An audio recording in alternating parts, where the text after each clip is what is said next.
Não quero deixar de felicitar a direção do Grupo Parlamentar por ter, nesta ocasião, promovido a realização deste colóquio parlamentar. Convido todos a fazerem uma saudação aos nossos convidados especiais que estiveram aqui durante esta manhã a propiciar um debate que podia realmente ter sido mais alargado e até mais participado, mas que é fundamental fazer nos tempos presentes. Ainda temos connosco do painel anterior o Dr. Nuno Vassal e Silva, que aqui cumprimento, foi também Secretário de Estado da Cultura.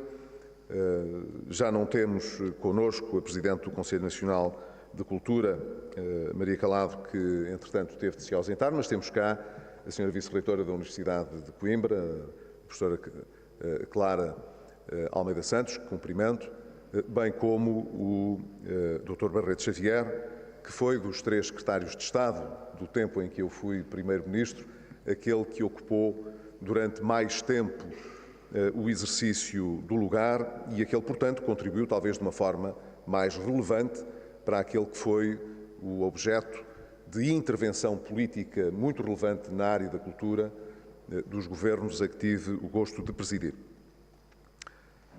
E não podia deixar também de cumprimentar, além de todas as senhoras deputadas e deputados, por intermédio do Presidente da Junta de Mira, Tiago Cruz, todos aqueles que de Mira vieram visitar hoje o Parlamento e aproveitaram para assistir a uma parte deste colóquio e também a esta parte de encerramento.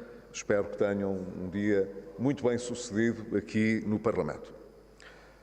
Eu gostava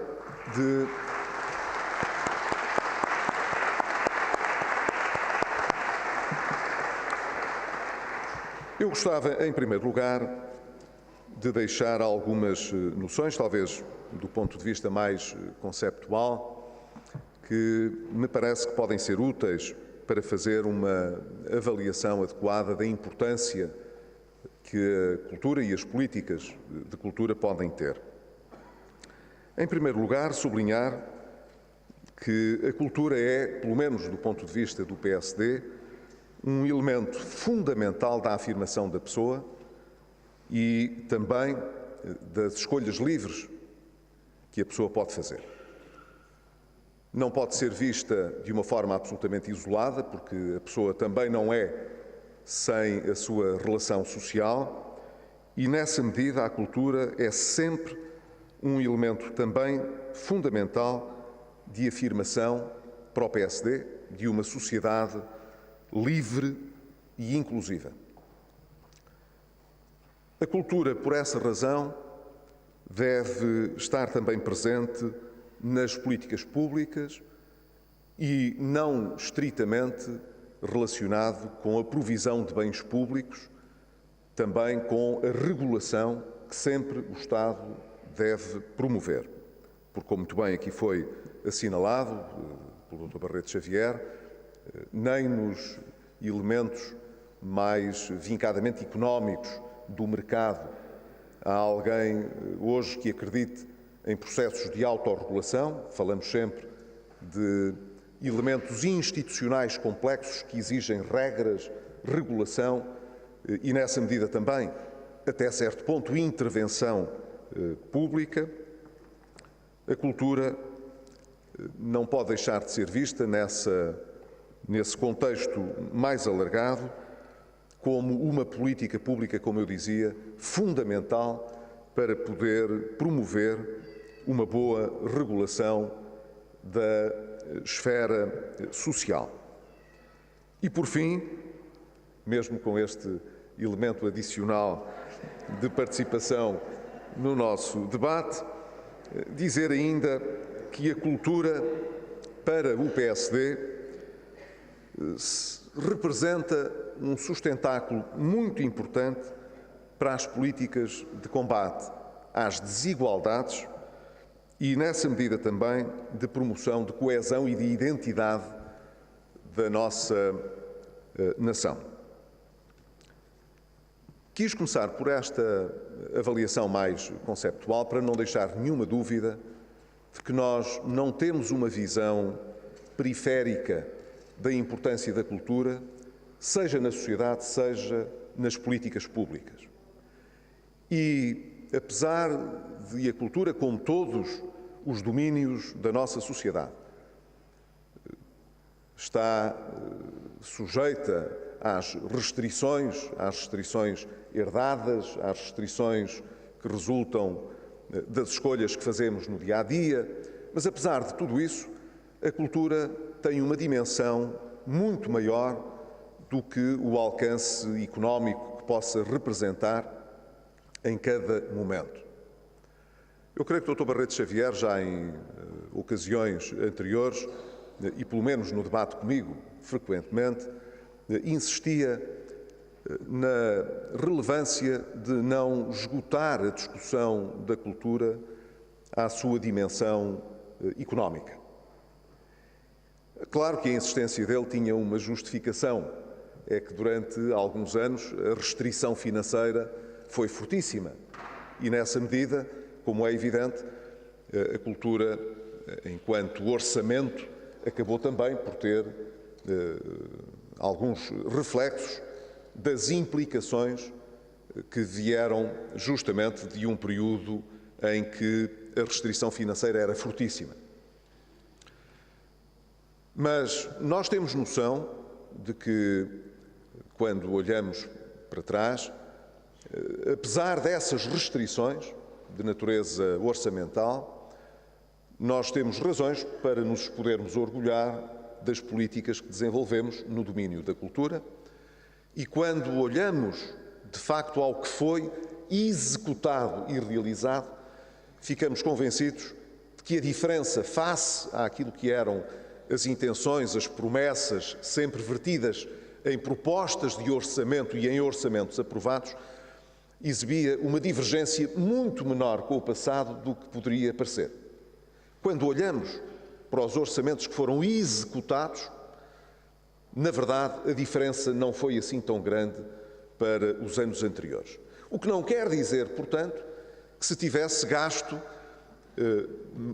muito em cultura há muitos anos que nós não destinamos na área da cultura tanto quanto aquilo que seria necessário. Mas se é verdade que em tempos de restrição a cultura, como qualquer outra dimensão orçamental, não pode deixar de refletir a escassez, nem por isso significa que não haja, do ponto de vista estrutural, uma importância e uma relevância fundamentais para a intervenção nestas áreas de política.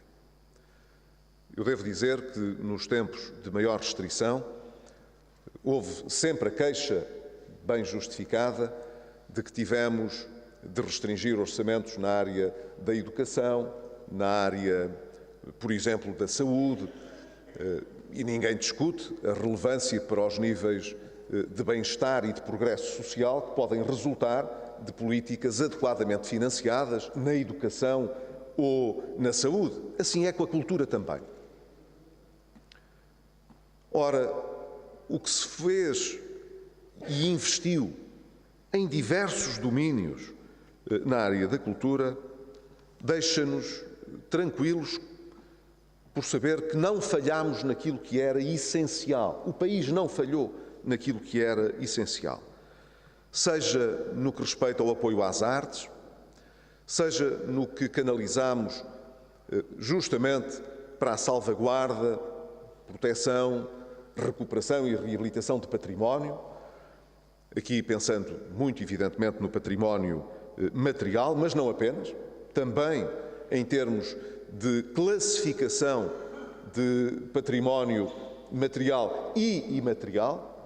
Foi talvez dos períodos em que conseguimos produzir uma intervenção mais cuidada e mais focada nestes domínios.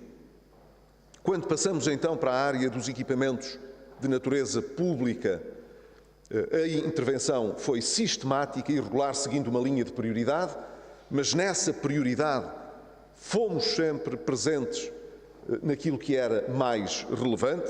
O Dr. Barreto Xavier ainda há pouco recordou uma série de intervenções muito relevantes que foram feitas, mas poderia ter acrescentado várias outras na área museológica, por exemplo, e que foram relevantíssimas para dar mais expressão àquilo que é hoje uma procura muito importante até da nossa área turística, como aqui foi muito bem realçado.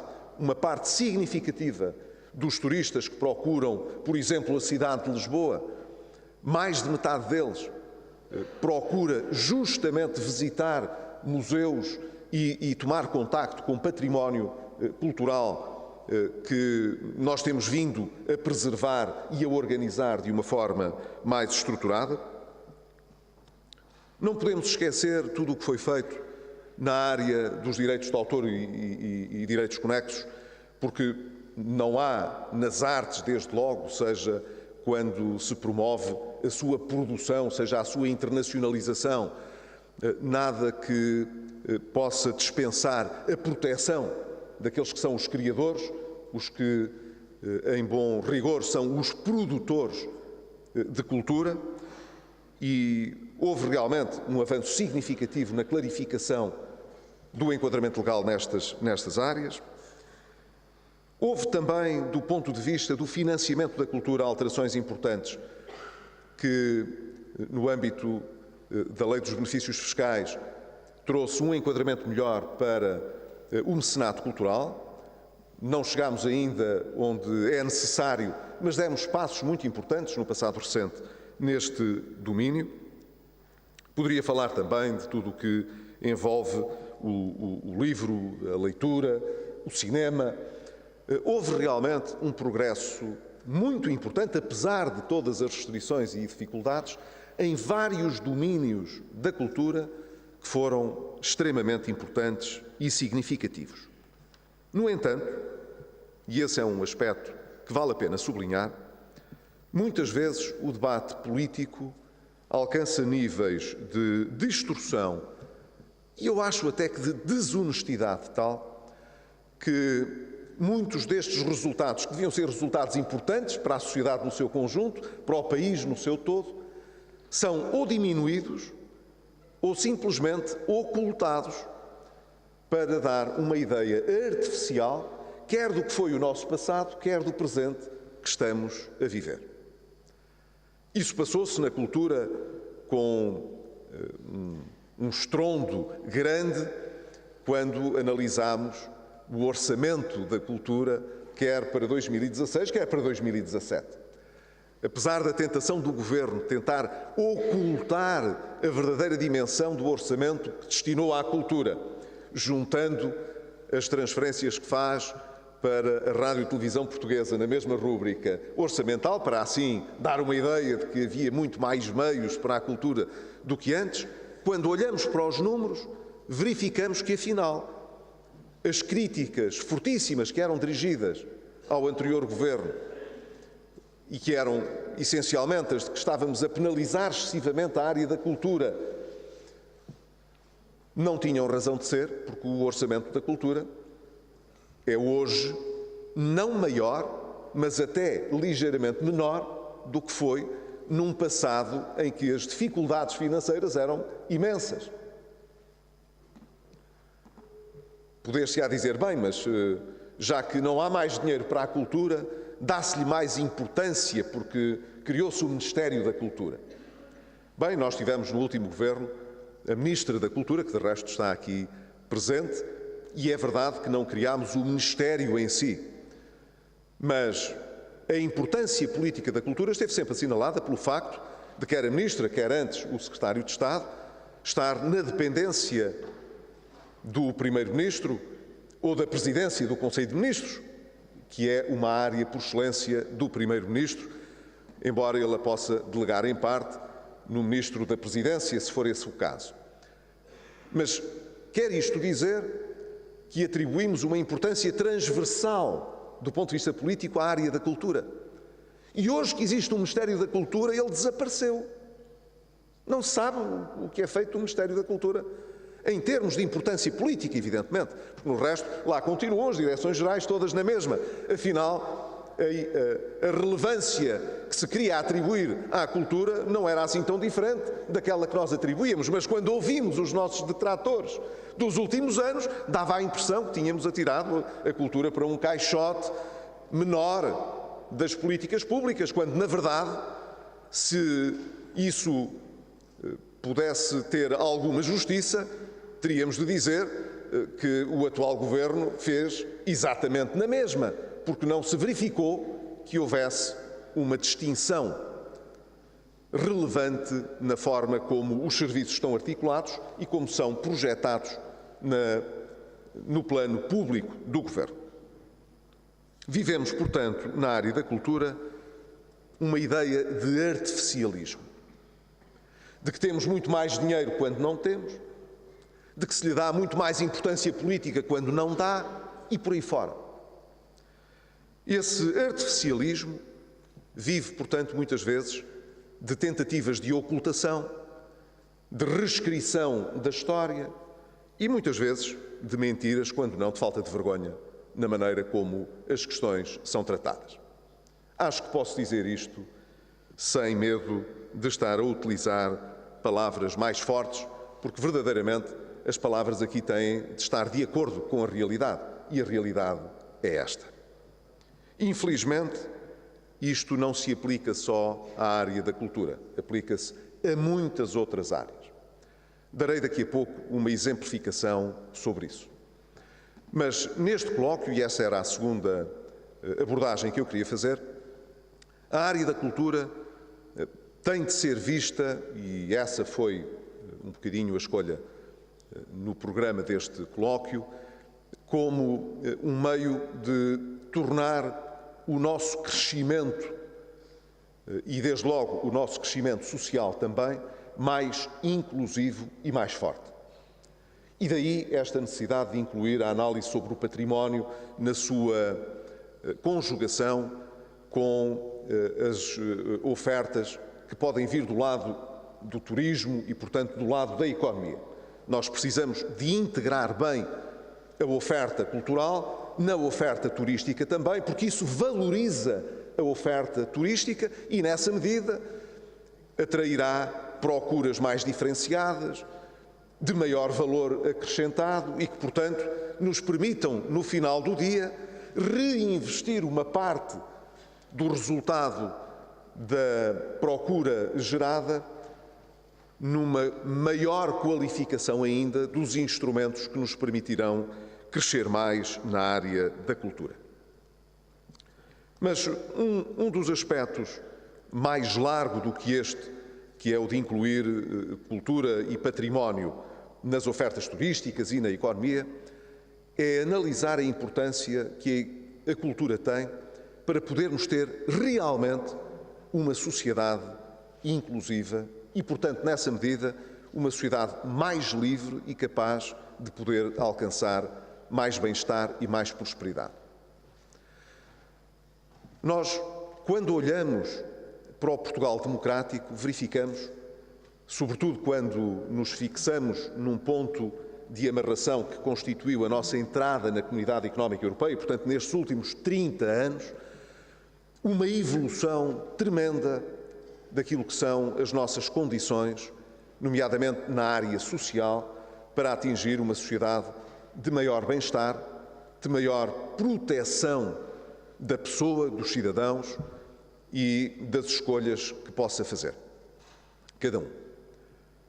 Mas, como tenho dito já noutras ocasiões, esses 30 anos se representaram um progresso notável, mostraram também que desaproveitámos muitas oportunidades, mas, sobretudo, mostraram que toda a intervenção reguladora que o Estado procurou fazer e corretiva através das políticas públicas, nomeadamente através dos efeitos redistributivos que essas políticas pudessem trazer, os resultados que podemos medir ao longo destes 30 anos são particularmente medíocres. Quer dizer, quando olhamos para as desigualdades de natureza económica, social e cultural, os efeitos redistributivos das políticas de educação, de cultura, de saúde, nomeadamente na área da proteção social, acabam por não fazer uma grande diferença. Reparem bem, eu não estou a dizer que não são importantes, porque sem os efeitos redistributivos destas políticas, as desigualdades seriam muito maiores.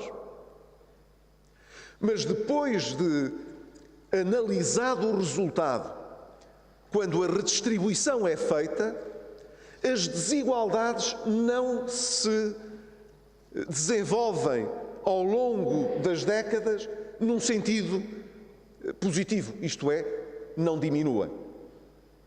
Mantêm-se.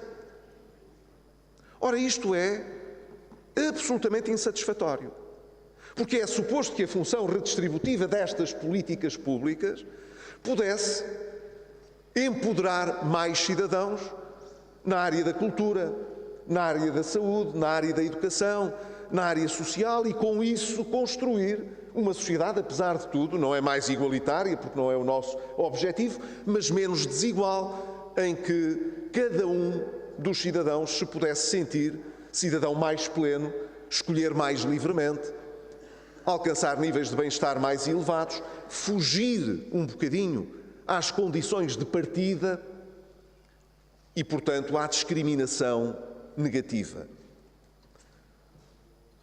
Isto exige uma reflexão profunda sobre a forma como estas políticas públicas na área redistributiva também funcionam.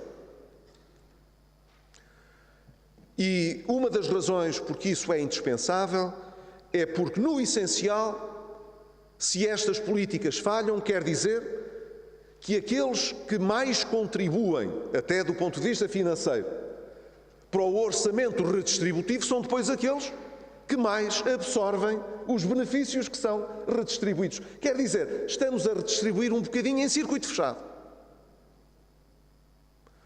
Era suposto, por exemplo, que as pessoas que provêm de estratos socioeconómicos mais baixos pudessem, por via das políticas da cultura, de acesso à cultura, de acesso ao conhecimento, seja pela escola pública, seja por outras, pela rede de bibliotecas e de leitura, por o acesso à fruição cultural, pudessem, de alguma maneira, suplantar, transcender essas condições de partida. Mas não é assim.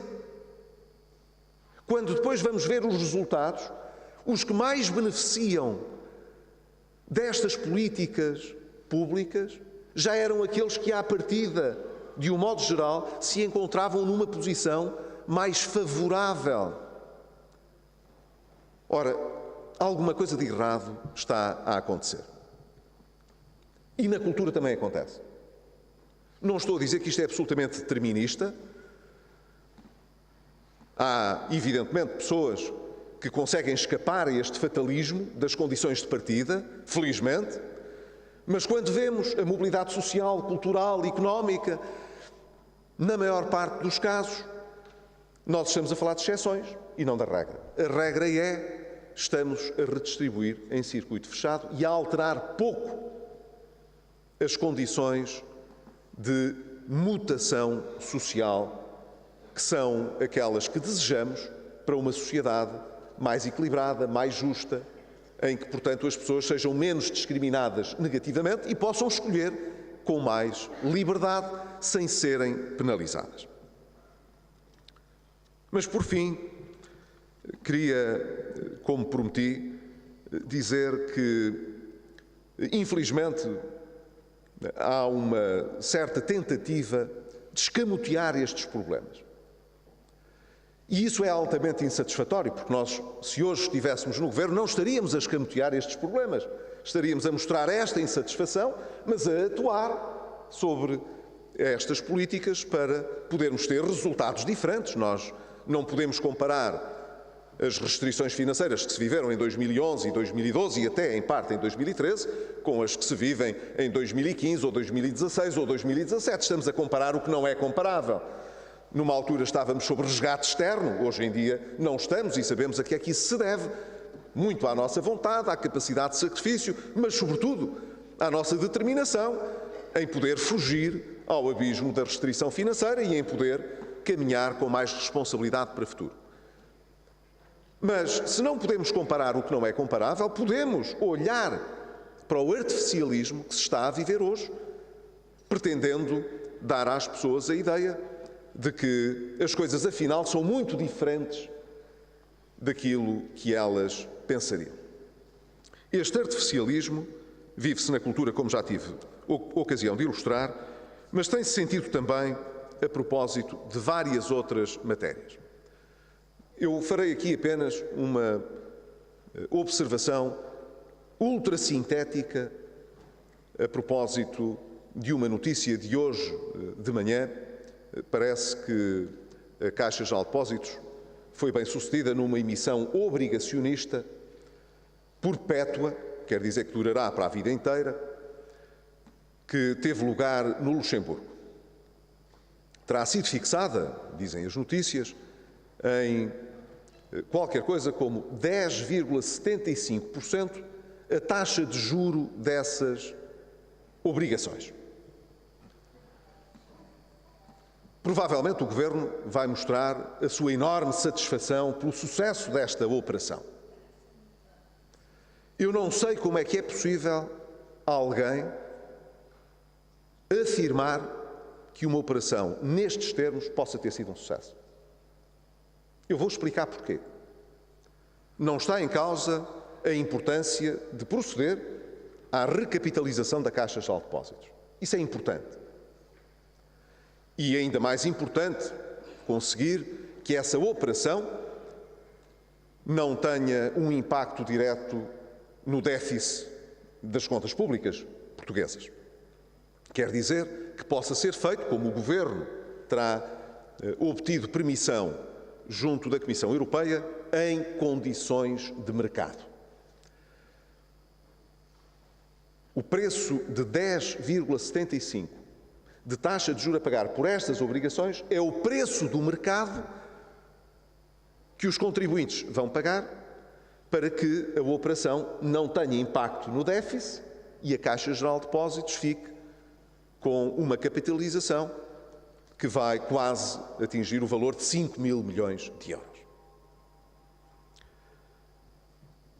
O Estado nunca retirará da Caixa Geral de Depósitos um rendimento de quase 11%. Isso podem ter a certeza. Quer dizer, os contribuintes, que são quem paga o capital público que vai para a Caixa Geral de Depósitos, nunca verão a Caixa Geral de Depósitos devolver quase 11% de dividendo sobre o capital investido todos os anos. Mas os fundos que financiaram a emissão de obrigações feita hoje vão receber sempre quase 11% de juros pelo dinheiro que vão emprestar. Como é que isto é considerado um sucesso? A nossa economia não cresce o suficiente, cresce pouco. E em termos nominais, já não falo em termos reais, em termos nominais, está longe, infelizmente, de crescer 4%, quanto mais 11%. Os depositantes, sejam eles pessoas de grandes capacidades económicas, sejam pessoas de fraco poder económico, pensionistas, humildes, que têm as suas poupanças aplicadas na Caixa Geral de Depósitos, esses não receberão, com certeza, 11%. As taxas de juro de mercado, como sabem, estão muito aquém disso. Os bancos não pagam quase nada pelo dinheiro que lá está depositado. Até ao contrário. Ainda não nos dizem abertamente que nos querem cobrar para termos lá o dinheiro, mas o dinheiro que cobram em comissões para ter o cartão, para fazer movimentos bancários e por aí fora, é imenso. O que significa, portanto, que os clientes pagam muito para terem lá, no fundo, as suas poupanças e poderem governar a sua vida através dos bancos. Não recebem quase 11%. 11% quase, portanto, é o preço que vamos pagar, todos, em Portugal, para alimentar esta mentira de que a operação foi um sucesso. Fazer sucessos à custa do dinheiro dos outros é fácil. Nós também teríamos feito isso, não tenho nenhum problema.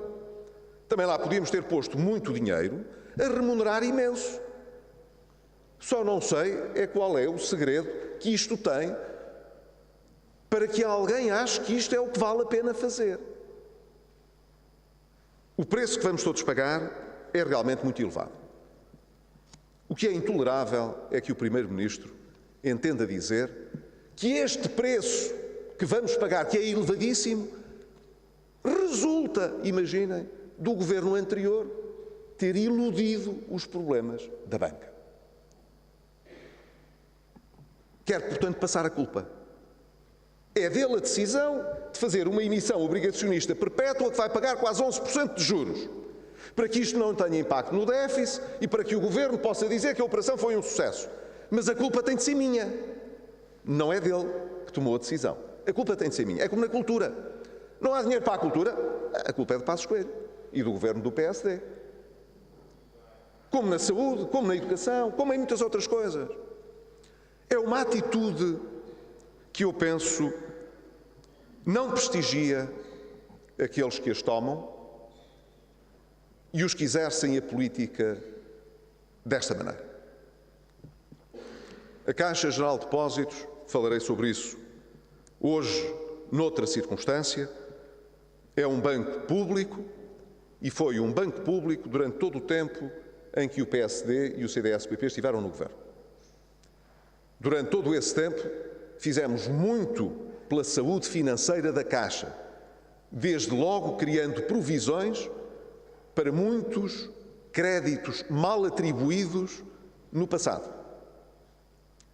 Virem aqueles que mandaram ou que foram cúmplices da atribuição desses maus créditos. Responsabilizar o governo que chefiei por não ter limpo a porcaria toda que eles fizeram e dizer que por isso é que vão pagar 11% aos financiadores da Caixa para futuro, é a total falta de vergonha.